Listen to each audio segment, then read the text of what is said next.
You think you can win on talent alone? You don't have enough talent to win on talent alone. Kurt Russell, Miracle. Where's my story? I don't have it yet. Sorry, I'll send it soon. Have you even started? Yeah, I'll get right on it. You'd better. My nemesis glares at me. You know I hate to be kept waiting. Uh-huh, and the Halloween issue of our magazine can't wait either. You'd better give me something fantastic. Any less and you're going back to polishing others' works. Understood. Jeanette Kahn, creator and editor of Monday Macabre, turns and stalks down the hallway of our claustrophobic office. I'm left alone with my computer screen, my keyboard, and a cursor flashing patiently after the sentence I managed to write. Halloween, more than any other time of year, holds the promise of the unknown. Not bad, but not great. It doesn't pop, make you sit up and pay attention. It doesn't have the creepy factor. Not unless I use it as the start of a Lovecraftian tale. Nah. One of my fellow writers is taking a shot at that. He's calling his story the Innsmouth Look. I mentally picture Jeanette with a deep one's face. Get to work. Right. After deleting the sentence, I stare at the cursor. Sometimes words flow like blood through my veins. Other times, like now, I have a clot. Maybe YouTube will help. I search for If I Were a Rich Man from Fiddler on the Roof and its corollary Rich Girl by Gwen Stefani. Both focus on the dream of becoming wealthy. While Tevier would rather spend money on his family and his god, Gwen would rather, quote, clean out Vivienne Westwood, end quote, in her, quote, Galliano gown, end quote. I wouldn't do either. Instead, I'd buy Jeanette out and take charge of this horror rag. I'd make it famous. Right now, it's a respectable mid-lister, found online and at the brick-and-mortar bookstores that still exist in larger cities. Large cities. Maybe that's where I should start. Chicago on Halloween was full of more tricks than treats. That's clear and more concise, but I don't know what tricks the Windy City holds on October 31st. Razor blades and apples, poison candy. That's been done before. Maybe a severed head in some unfortunate kid's pumpkin-shaped treat bucket. It might hit too close to home for some folks. Maybe I'll ask the reader what Halloween means to them in a roundabout way. Quote, what does Halloween hide? End quote. Perfect. What lies beneath the surface of the mask and the color of the costumes? Perhaps the innocent smile of a child. Then again, evil kids creep me out, and that subgenre's overdone. I let the cursor gobble up those last two sentences like peace offerings. I'm hoping they'll be accepted. My stomach growls. Lunchtime. I mumble to no one in particular, then leave the computer having finished two lousy sentences. Writer's block is a bitch. Time for a break. This, of course, means having to sneak past the deep one on my way out. Tenet. My heart leaps into my throat. Yes, Jeanette? You have 12 hours to send me your masterpiece. Otherwise, you're the only writer on our staff who cares what an Oxford comma is. I'm thinking that copy editing is where your talents truly lie. No. The word falls out of my mouth before I can take it back. I mean, you have a deal. Ned smirks and returns to her laptop. I flee the building for some fresh air. Late October greets me, crisp and cool. My birthday is this week on the 22nd. What do I want? A night out? Dinner and a movie at the theater? What's playing? I ask my phone. Several horror films and a rom-com pop up in my local listings. I want to see Heretic, but according to Google, that comes out on November 15th. By then I'll either be a superstar or a slave at Monday Macabre aiming to rest from Halloween and all that it entails. Online movie streaming services. Entrails, my stomach's grumbling again. I opt for the Chinese place across the street, then something else catches my eye. A new store has opened up nearby, one with a hanging wooden sign. Cinderella's Curios. Below this elegant text is a cutout of a silver slipper. I'm immediately curious. What would Cinderella collect? A silver bell chimes as I open the heavy glass door. It slides shut on its own. Whoa. Collectibles of all sorts greet me. Porcelain, crystal, coins, various ceramics, an actual glass slipper, courtesy of Swarovski, is the first thing I focus on. The price tag? $259. I'm immediately reminded of a little rhyme. A wonder to look at, delightful to hold, but if you break it, consider it sold. A store like this would ordinarily be a nightmare. I'm a klutz, but I'm so transfixed I can barely move. Come on in. There's a soft and twinkling voice. I won't charge you for an accident. We'll see about that. Remarkable place you've got here, isn't it? A smiling older woman with round wire-rimmed glasses heads toward me, not bumping into a thing, not even brushing her precious possessions. Right out of a fairy tale. It's been a dream come true to open this shop. I grin. So, you're Cinderella? The woman's laugh is as delightful as the ringing of the silver bell. I'm afraid I'm too old for that role. Call me the fairy godmother. Something gnaws at the back of my mind, but I shove it aside and chuckle back. Are you after something special? Not really. How about a treasure for your birthday? Even if yours is already past, every day is a birthday of sorts, a chance to try once more to reinvent oneself anew. Good point. Splendid. I have an item in mind that I think you'll like. One thing. Please don't let it be too expensive. Don't let it be too fragile. Don't worry. The woman turns to go. Feel free to sit down if you need to. I find a chair nearly concealed by shelves of porcelain dolls and take her up on her offer. After a while, I start to think she's forgotten about me and I should head for the Chinese restaurant after all. I'm due back at the office in a half hour and I need to eat. I'm getting lightheaded. Here we are. She comes back carrying the most beautiful watch I've ever seen. The face is transparent so I can see all the minute gears churning inside. The vinyl band is clear too. One thing in particular though, it only has an hour hand. Lovely, isn't it? I'll even give you a discount. $100. Too rich for my blood, and I don't know, it's not what I'm looking for. What are you looking for? What do you want more than anything right now? Lunch. Talent. Again, the word escapes me before I can stop it coming out of my mouth. I write for a horror magazine and the Halloween issue's coming up. My boss is expecting a miracle in 12 hours. I don't have it in me. Don't you? The woman's eyes twinkle. You'd be surprised what you can get done in that amount of time if you're willing to apply yourself. I'm not talking about work ethic. I'm talking about pure, unadulterated talent. The kind that leaves you speechless after reading certain passages that make you go, wow, and makes you wish you could write like that. Goat talent. Isn't that a tad too ambiguous for what you're trying to accomplish? I don't care. No one ever said Shakespeare is the only goat. Edgar Allan Poe is one too. In my humble opinion, so is Stephen King. I'd give anything to write something that sends shivers down our readers' spines, and more importantly, makes them gape in wonder once it's done. You believe in that, don't you? Indeed I do. I reach my hand out to take the watch, but she gently withdraws it. Now then, we know what you want. What are you willing to trade for it? I don't have much dough. Besides, talent isn't something money can buy. I'll tell you what. Ordinarily, I have scads of time, but now I'm on a deadline. If I could trade time for talent in a 12-hour stretch, I'd certainly do so. But that isn't possible, is it? I sigh. No, not even for you. I wouldn't say that. She stretches out her hand. I offer you this watch for the low price of $50. Consider it a birthday present. Are you serious? As serious as my merchandise. I don't deal in fakes or trash. Obviously not. I stroke the watch's face. If you really mean it's $50, I'll take it. You take credit cards?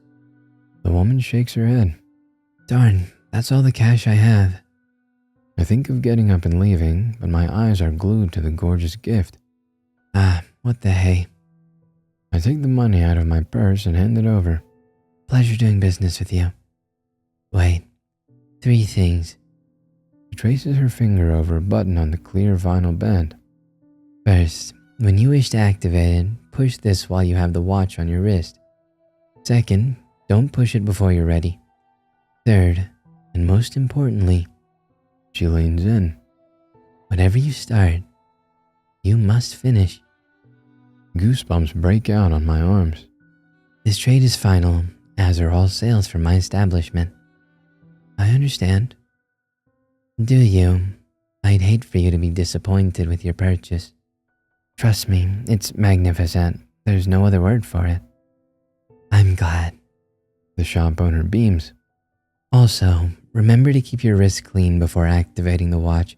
A dab of rubbing alcohol will do. Is that so my skin oils won't damage the metal? No, it's for something far more important. Another critical exchange. Before I can ask what it is, the silver bell rings again. Oh, I do apologize, but duty calls. Farewell, dear. Make wise use of your time. She turns away and walks toward the front door. I slip my new watch into my purse and follow her. She greets the next customer. I venture outside and cross the street at last. At the Golden Dragon, I receive a fortune cookie with my meal. Great wealth lies within you. Maybe it refers to inner qualities like honesty and caring, but maybe it also refers to what I seek. I entertain this latter possibility with a secret smile. Once I finish lunch and leave the restaurant, I debate whether or not to go back to the office. I can write my story in a much less nerve-wracking environment than my cubicle. On the other hand, I don't want Jeanette to think I'm taking the rest of the day off. Her deadline looms, and it won't brook interruptions. I text her that I'll be working from home. My laptop awaits me there, along with its patiently blinking cursor. I take my new watch out of my purse. What had the owner of Cinderella's Curios said? To clean my wrist with rubbing alcohol before I put it on and push the button on the band. Strange directions, but I obey. She also said to push it once I wanted to start, but not before I was ready. I'm ready now. I stretch, take a drink of my Mountain Dew Code Red, and try the button. A sharp pain makes me cry out, and I swear, a needle on the underside of the watch's face has plunged itself into my wrist and is drawing blood into it, drenching the gears. The air hand, which hasn't heretofore moved, floats above the droplets and inches forward ever so slightly. Terror ripples through me. I now understand what the lady was really trying to tell me about the watch. Time traded for talent. Blood traded for time. I unfasten the band, but the needle stuck fast in my wrist, and I don't want to try removing it. I refasten it. The watch will stay on until my work is complete. What have I done? Its clock is ticking. What happens if I don't finish before it strikes 12? I lay my fingers on my keyboard and start typing furiously, not wanting to find out. Hour 1. What does Halloween hide? What lurks behind the surface of the mask and the color of the costumes? More than any other holiday, it holds the promise of the unknown. Sophie Taffis loved to collect, from her very first assortment of love-worn stuffed animals to her doll lineup to her carefully studied rocks and minerals from the periodic table. Her collections were worth far more than money. They represented years of searching and finding, winnowing and selecting, preparing and displaying. They were her heart and soul. Yet, as always, something was missing. On Halloween of her junior year in high school, Sophie and her friends decided to go to the crossroads on the outskirts of town. It had been a teen hangout since time immemorial. Not even the cops could run them off completely. The best they could do was cruise by every once in a while, which wasn't enough to stop the sneakiest and most determined partiers. Besides, Sophie's social circle came from good families, good meaning rich. Even if they got caught, they were sure they'd be let off with a warning. Speaking of which, rumors warned that here was where people went to make a certain kind of deal. Not in dollars and cents, but in much more expensive commodities. Was Sophie a believer? In a nominal sense, but she couldn't let her peers know what or how much she held to. October 31st fell wintry cold, with the sky full of stars and teenage hearts full of yearning. They all had something they wanted, but what were they willing to give in return? Brett and Ashley were atheists, here for the extra legal fun and not the paranormal aspects of Halloween. Miranda, however, was a different story. If you were to ask her if she was still scared of the boogeyman, she'd tell you no, but she wouldn't reveal that she kept a close eye on her closet every night. When they reached the crossroads, Sophie and company passed around a flask of vodka and talked about what they'd heard. Brett said that his cousin's friend came here, made a pact with the devil for blues guitar mastery, and then killed himself when his upgraded skills weren't up to the task. Scoffing, Ashley countered that the scariest thing that had happened so far was a hit and run. No more, no less. Miranda asked if the ghosts of the victims haunted the premises. Ashley and Brett snickered, but Sophie stayed quiet, unsure. She thought she felt a weight in the air, a curious presence that gave her more goosebumps than the temperature. Ashley and Brett made out. Miranda and Sophie stared at the sky, silently, wondering why they were out here if nothing weird was going to happen. Finally, Miranda asked, Soph, do you think there's a heaven? Yeah. What about hell? Also, yeah. Sophie figured those admissions were safe. Lots of people believe the same. What do you think hell is like? Sophie paused. I think it's different for each person, not some generic lake of fire where everyone goes. If we deserve punishment, it'll be tailor-made for us. After a few minutes, Miranda spoke again. What would your punishment be? I don't know. I'd like to think I haven't been all that bad. I don't cheat, steal, or kill, although I lie from time to time. Maybe my version of hell would be having to tell the truth all the time, no matter how harmful or ugly to everyone. Yikes. My version would be having to get on a scale minute after minute, hour after hour, so everyone could see how much I weighed, then laugh at me. Sophie's heart sank. She knew how much Miranda struggled with food issues. Seriously though, what if our worst fears come true in hell? There'd be no one around to save us but ourselves, and we couldn't, no matter how hard we tried. Hey, that sounds like school, said Brett. The four friends snorted with laughter.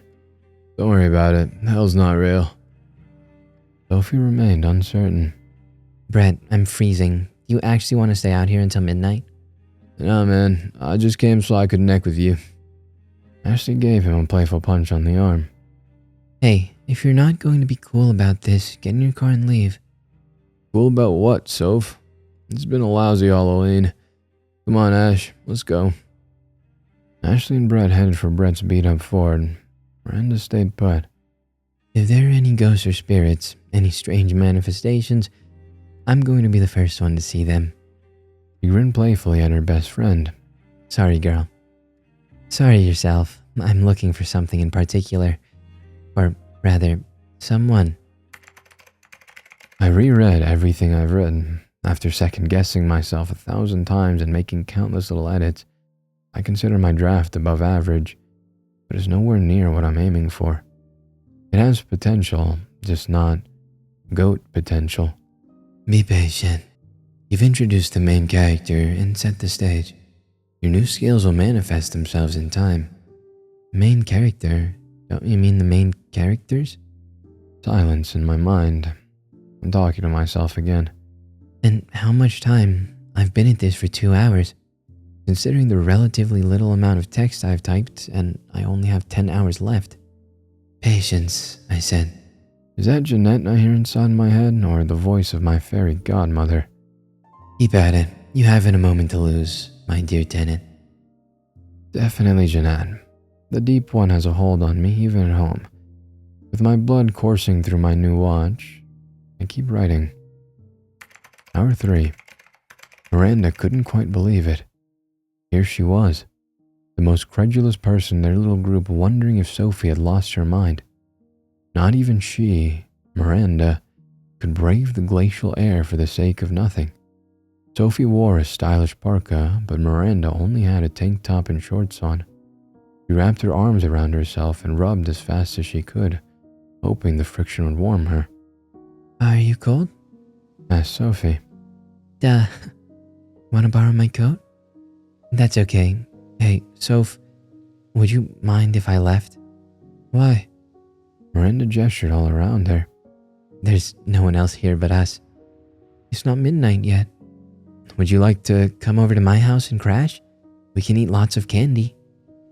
Nah, besides, I don't want to waste this opportunity.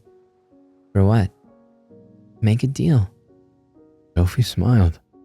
Here, I thought you were the superstitious one. Hey, no fair. Stay with me. I'm going to need some company if this all goes wrong. Who do you think will show up? Someone who gives you exactly what you want, exactly when you want it. The devil? Yeah, but more powerful, and not evil. Someone beyond space and time. What? You're crazy. Maybe, but tonight I can afford to be a little nuts. So can you. I'm going home. Suit yourself. Sophie put her hood up and turned away from her friend, toward the crossroads, an icy wind coursing around them and through their flimsy defenses. Sophie was better prepared. However, she didn't regret seeing the bright red taillights of Miranda's Chevy vanish into the distance. This night and this chance were for her and her alone. She stood in the middle of the intersection and waited.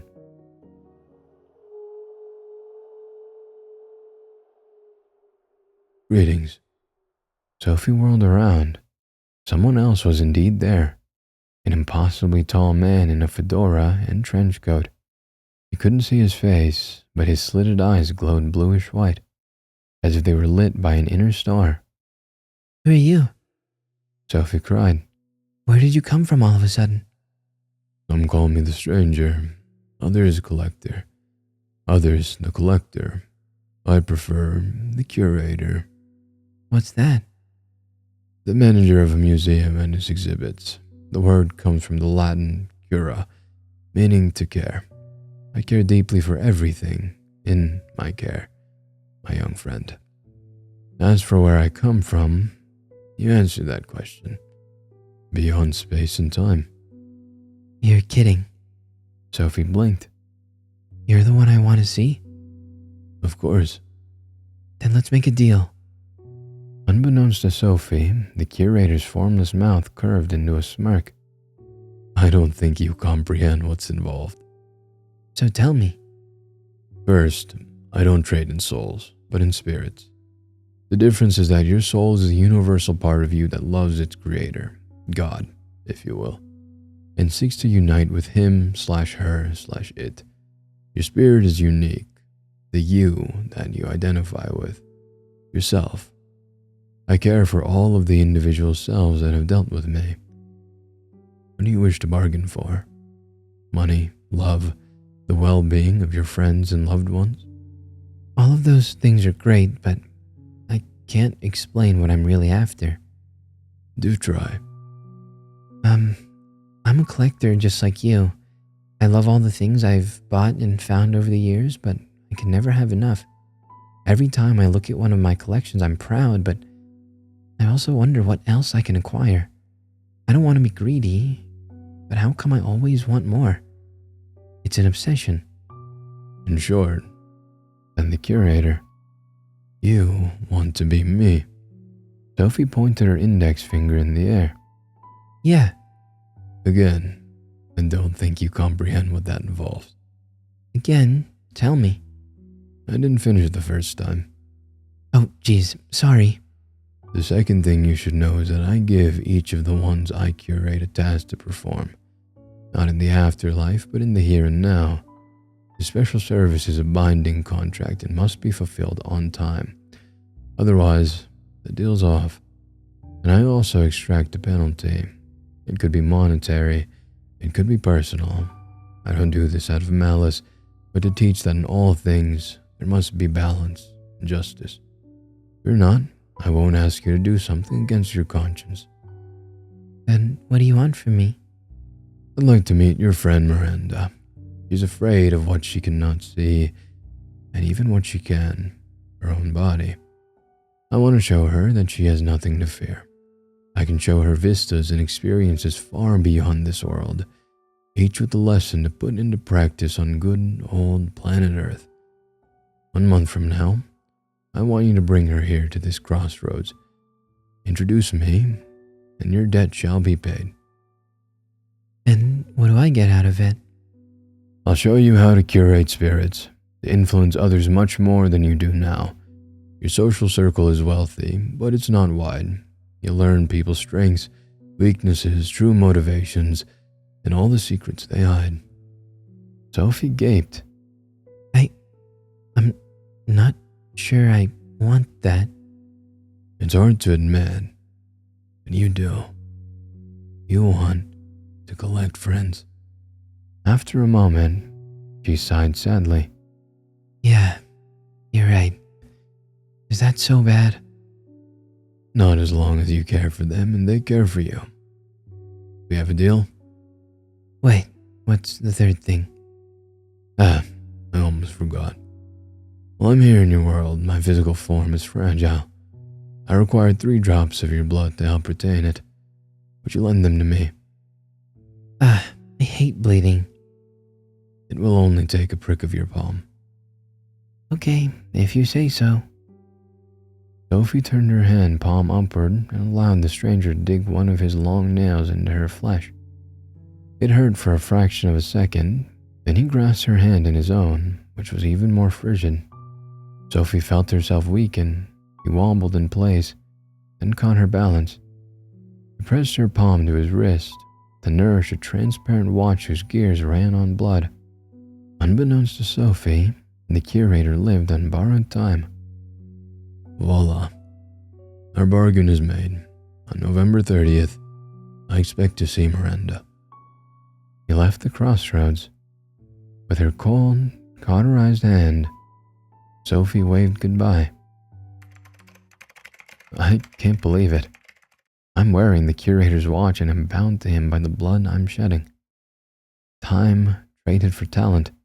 Blood traded for time. This story I'm writing isn't fiction.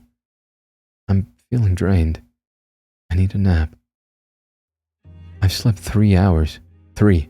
I forgot to take my watch off, but I still lost track of time and... Tenet, how's everything coming along? Shut up, Jeanette. I have a far worse taskmaster than you breathing down my neck, yet he's remained silent. You won't shut the hell up. Get out of my head. I will when you're finished. Get back to work. Don't be afraid. My fairy godmother chimes in. You've got time. I sure hope so. Hour 6. Throughout November, Sophie tried to prepare Miranda for what would be coming next. The 2 girls discussed far more than they ever had on the subject of the supernatural. Sophie talked further about heaven and hell, and Miranda disclosed her fear of everything from the number 666 to the boogeyman. Neither of them laughed at what the other had to say. They both sensed this subject matter was no laughing matter. As for Ashley and Brett, they were too busy with each other to care about Sophie and Miranda's existential dilemmas. The afterlife was all well and good, but in this life, the couple had some serious necking to do. As the curator had promised, Sophie began to widen her social milieu. People who had ignored her now asked to sit with her at lunch, collaborate on homework, and party after hours. They asked her advice at every turn, from which of the latest fashion trends were worth following to which colleagues to visit. Even though she didn't have all the answers, Sophie acted like she did. Therein lay the secret. She dared not to admit her other secrets. She could read minds, surface thoughts only, but they were enough. She could also discern when anyone lied to her. They did, a lot. Fake it till you make it was the unofficial motto of high school, and she suspected of life. Most alarmingly, she learned hidden truths about people whenever she touched them or even brushed up against them in the hallway. She could tell which girls had anorexia or bulimia, which athletes were using steroids, and which teachers were at the end of their rope due to students' misbehavior. The constant onslaught of knowledge was dizzying. She learned to tune most of it out like she tuned out boring lectures. Still, this thrilled her as much as basking in others' attention. Her new friends gave her a sense of importance that her old ones never had, except Miranda. Even though she now played second fiddle to Sophie's new cadre, she remained loyal and told the truth when it needed telling, hence Sophie's misgivings about the end of the month. What did the curator want with Miranda? To steal her spirit? To take her away? No, that would be evil, and Sophie swore she hadn't called upon an evil being. He had mentioned experiences and vistas far beyond this world. What kind? What lessons would her best friend learn to help her on her good old planet Earth? The more Sophie thought about it, the more disturbed she became.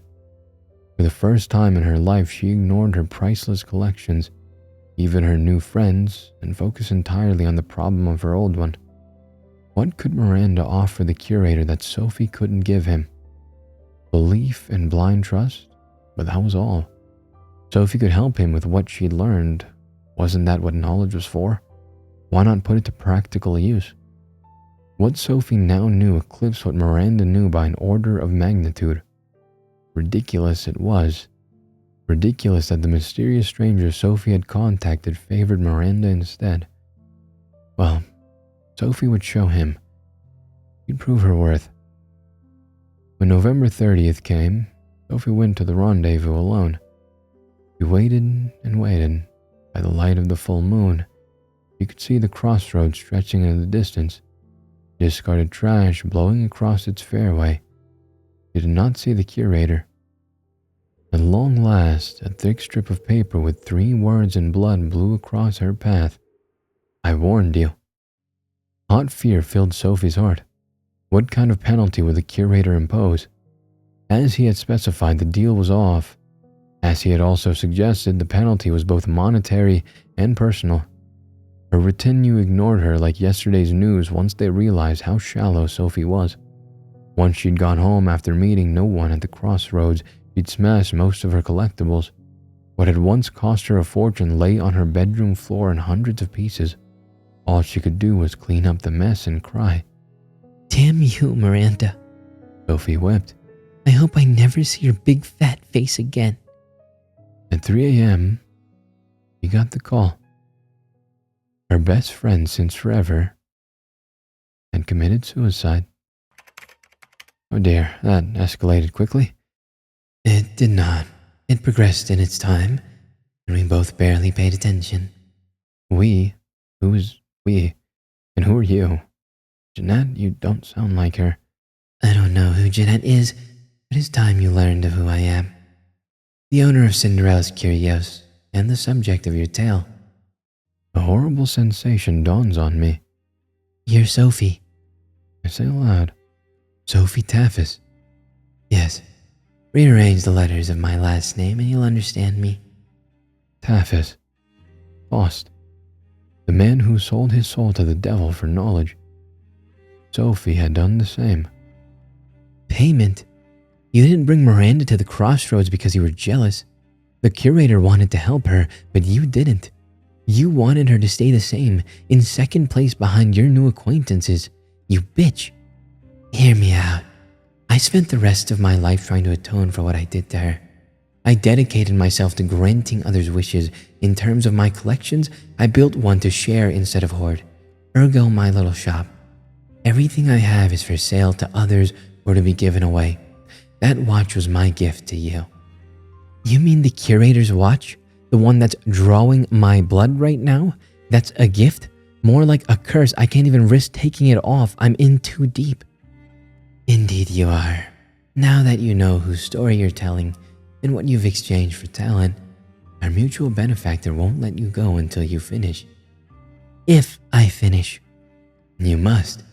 If the clock strikes 12 and you have not, then you belong to him. Oh yeah? Miranda does. She's at peace. He has a soft spot for the innocent. Then he'll let me go. Are you willing to let your newfound talent go? Touché. I continue. Hour 9. Sophie felt numb from her head to her toes. Miranda couldn't be dead, she just couldn't. True, Sophie had done her a bad turn, but had that been enough to... No. She shivered all over. It can't be. Miranda was tougher than that. Had she been? On balance, the answer was no. Miranda's strength wasn't her strength, but her heart. Now that Miranda's heart was stilled forever. I have no one. Sophie said. No one and nothing. Thus, the curator's penalty proved absolute. Sophie fell into despair, her grades slipped, and she no longer cared about activities she used to enjoy, all except buying new things. If this desire had obsessed her before, now it consumed her outright. She spent all the money she made working at her after-school job on expensive curios. Crystal, coins, porcelain dolls, china figurines, each lovelier than the last. Her new collection was so stunning that even her parents found themselves standing and staring at it, hypnotized by its beauty. As it grew, it took up more and more space, spreading from Sophie's bedroom to the guest bedroom, then the living room. Her house began to resemble a museum more than a home. She had to tell her parents to be careful not to break any of his exhibits. What she didn't tell her parents was the nature of the driving force that made her acquire them. The object spoke to her, not out loud, but inside her mind, an insistence that she purchase them and bring them home. Once she laid eyes on a shiny knick-knack, she simply had to have it, not for her own sake, but its sake. It needed to be in the sun or under a light so that rainbows could emerge from its glittering facets or smooth glass surface. It needed a place to be displayed, to realize its full potential. She spent hours dusting and polishing each acquisition to a mere shine. She cared for them as lovingly as if they were flesh and blood friends. Yet, just like human friends, these objects took an emotional and physical toll. Sophie found it increasingly hard to get up in the morning and muster any kind of interest in school. No matter where she was, homeroom, the gym, the cafeteria, she wished she were at home tending to her new collection, her best collection. Little did she know what it was for until the winter solstice came. December 21st was the shortest and darkest day of the year. Instead of spending time with her family before Christmas, she put on her parka and made her way to the crossroads a third time. A full moon shone again upon its intersection. Greetings. Sophie was neither surprised nor afraid. She knew whom she'd come to meet. Hello, curator. After a brief pause, he stepped, or rather hovered, toward her. What do you require of me? Another bargain. I have a new collection that I'm willing to trade.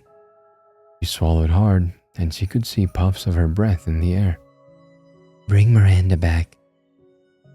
I could not. Yes, you can. I know who you are. If you can't restore her to her body, could you please let me speak to her soul or spirit? My valuables are all I have. They're almost all I love. Take them and let me talk to my best friend one more time. Such trifles mean nothing to me. However, since they mean so much to you, I'll consider them acceptable collateral. You must promise me 3 things as well. Anything. First, you must dedicate your life to serving others. That includes selling your collectibles at discount prices or giving them away as gifts. You will keep collecting and granting others' wishes until you fulfill my other 2 requirements. Second, you must find someone else to tell your story as a cautionary tale. Forewarned is forearmed, as the old saying goes. Third, you must take my watch as a sealing token of our pact. Wear it until the bearer of your tale comes along. Someone as ambitious and proud as you are. Keep it active until you meet that person. Then present my most prized possession to them. I aim to leave this world behind and venture to further dimensions. Before I agree, I'd like to know, How much time do I have to accomplish all this? The curator's eyes narrowed to slits. 50 years from the date you first sought me out. Halloween. If you have not finished these tasks by then, I'll take you with me, body, soul, and spirit, to places where no living mortal has a right to be. You won't find solace there until you've learned the lessons that you should have long ago. What if I find a substitute? If I can convince someone else to go with you instead, will you consider our pact fulfilled? After an eternity, he replied, Yes, in full. Okay, then. How do I talk to Miranda? Do you need any more of my blood? Yes, 3 more drops. Sophie gave them as she had before. Now then, when I step back from these crossroads, you'll see her and can say what you will. You'll only have 1 minute before her shade returns to where I am. Agreed. Sophie swallowed hard. Agreed. The curator stepped back, allowing winter moonlight to shine full upon Sophie. She stared and blinked. The form of her best friend shimmered in the frosty air. Miranda? Is that you? Sophie knelt. I'm sorry I threw you over for those other so-called friends of mine. They aren't anymore. I was selfish and took you for granted. I never realized how much you meant to me until Miranda died?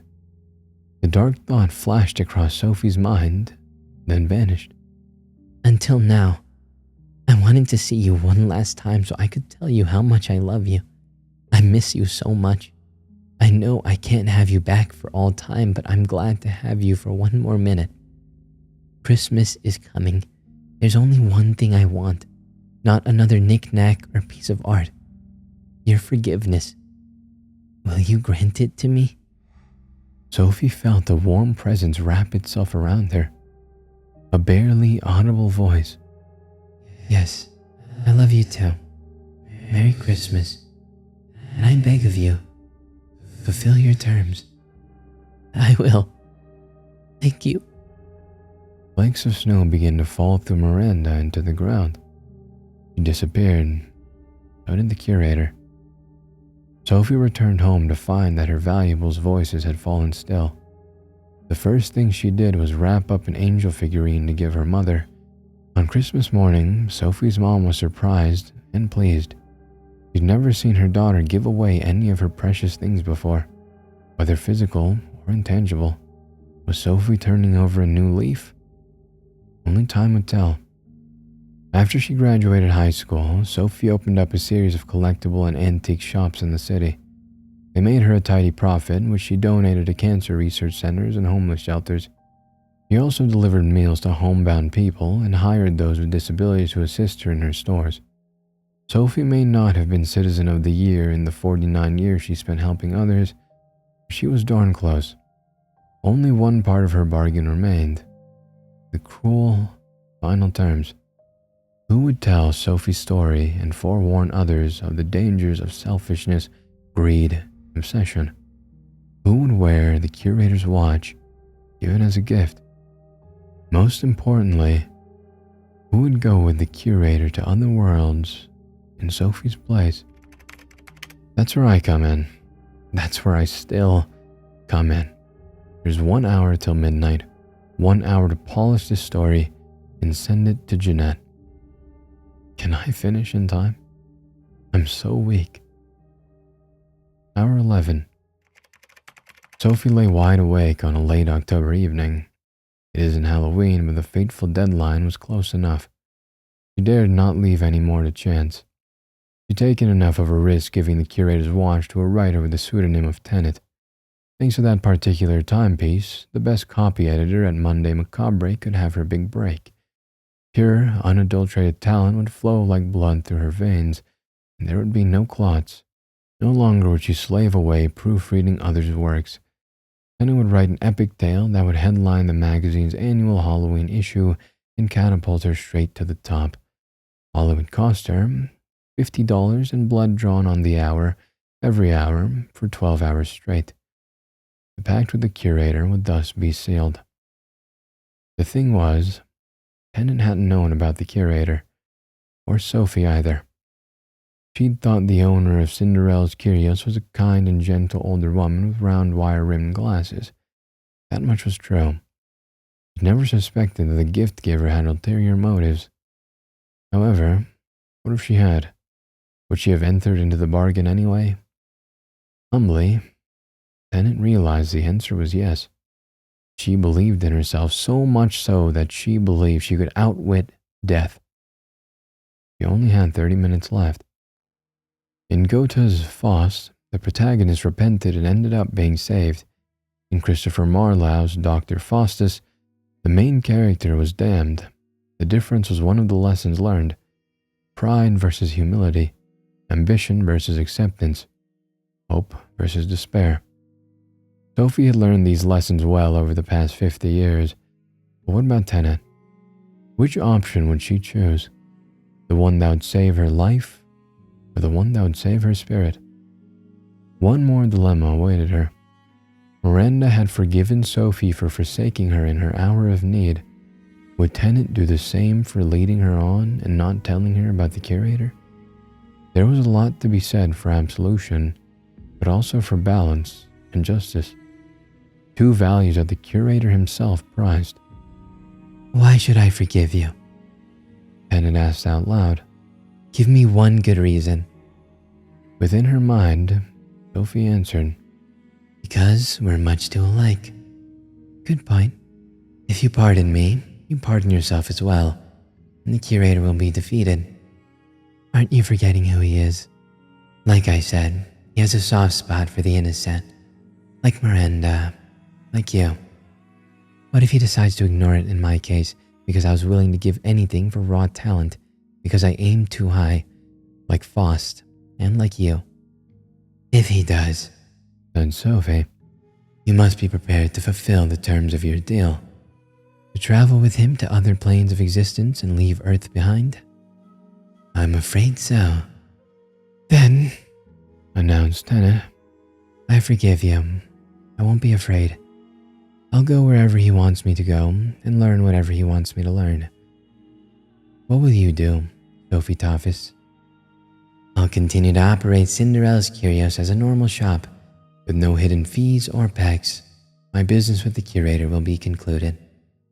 Tenet smiled. It's a deal. Sophie's voice faded from her mind, and the two women could rest at last. What does Halloween hide?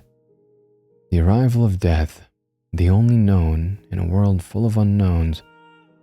That, and hope that springs eternal. The end. I'm finished. I'm finally finished. I open Gmail and send this story to Jeanette with 5 minutes to spare. Whether or not she thinks it's fantastic is her business. She would keep me in my current place as the servant of all at Monday Macabre, but I've since discovered there are worse fates. Fates that exist beyond space, time, and horror magazines. The blood drains miraculously from the curator's watch when the hour hand reaches 12. Time for bed. New stories await, but they can wait. My work is done. Tomorrow, I'll get up, get ready, push the watch button, and humbly try again. I hope I read that well for you. There was some switching between the story and reality, and I hope between the sound effects and everything I was able to paint a good and clear picture. My thought is, was the curator evil, kind, or both? I wonder if the curator, it seemed like he truly wanted to help Miranda. That was his goal, to take away her feelings of insecurities, perhaps dysmorphia, whatever it may be. But did he say that to Sophie, knowing that Sophie would not do it? So was that like his workaround way to force her basically to not uphold her part of the bargain?